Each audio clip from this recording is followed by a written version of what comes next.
एका महिलेची शेत जमीन हडपून जीवे मारण्याचा प्रयत्न केल्याप्रकरणी न्यायालयानं बुलढाण्याचे शिवसेना एकनाथ शिंदे गटाचे आमदार संजय गायकवाड यांचा मुलगा मृत्युंजय गायकवाड आणि आणखी एका विरुद्ध गुन्हा दाखल करून कारवाई करण्याचे आदेश दिले होते। मात्र बोराखेडी पोलीस प्रशासन आमदाराच्या दबावात गुन्हा दाखल करण्यास चालढकल करत होते। न्यायालयाच्या आदेशाची अंमलबजावणी होत नसल्यानं पीडित महिला पोलिसांच्या विरोधात कारवाईसाठी न्यायालयात जाण्याची तयारी करताच पोलिसांनी बुधवारी रात्री उशिरा गुन्हा दाखल केला। बुलढाणा मतदारसंघात येणाऱ्या मोताळा शेत शिवारात आपण देत असलेल्या भावात शेतजमीन आपल्या नावावर करून द्यावी लागेल असा तगादा आणि सदर जमिनीवर अतिक्रमण करून फार्म हाऊस बांधल्याचा आरोप करण्यात आलाय।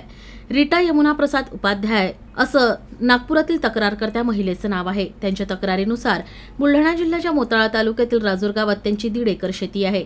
आमदार गायकवाड यांनी 21 जुलै 2021 रोजी त्यांच्या शेतीवर अतिक्रमण केलं आणि दबंगगिरीच्या जोरावर उपाध्याय यांच्या शेतजमिनीवरची कुंपणं त्यांनी काढून फेकली। इथं त्यांनी अवैधरित्या फार्म हाऊस बांधलं, त्यांच्या शेतजमिनीत उत्खनन केलं आणि त्यातून मुरुमही काढला। याचिकाकर्त्यांनी यावर आक्षेप घेतला तेव्हा त्यांना जीवे मारण्याच्या धमक्या देण्यात आल्या।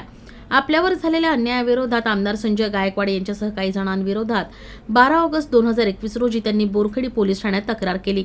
मात्र पोलिसांनी कोणतीही कारवाई केली नाही। यामुळे रीटा यांनी न्यायालयात दाद मागितली।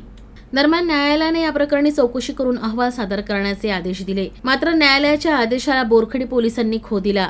दरम्यान रीटा उपाध्याय यांनी पोलिसांशी संपर्क साधून कारवाईची विनंती केली।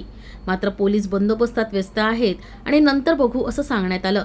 यामुळे न्यायालयाच्या आदेशाची अवमानना होत असल्यामुळे त्यांनी पोलिसांविरोधात न्यायालयात धाव घेण्याचा निर्णय घेतला आणि याची कुणकुण पोलिसांना लागताच त्यांनी अखेर आमदार संजय गायकवाड, त्यांचा मुलगा मृत्युंजय, सोमनाथ चौबे, दीपाली चौबे आणि ज्ञानेश्वर वाघ यांच्या विरोधात गुन्हा दाखल केला।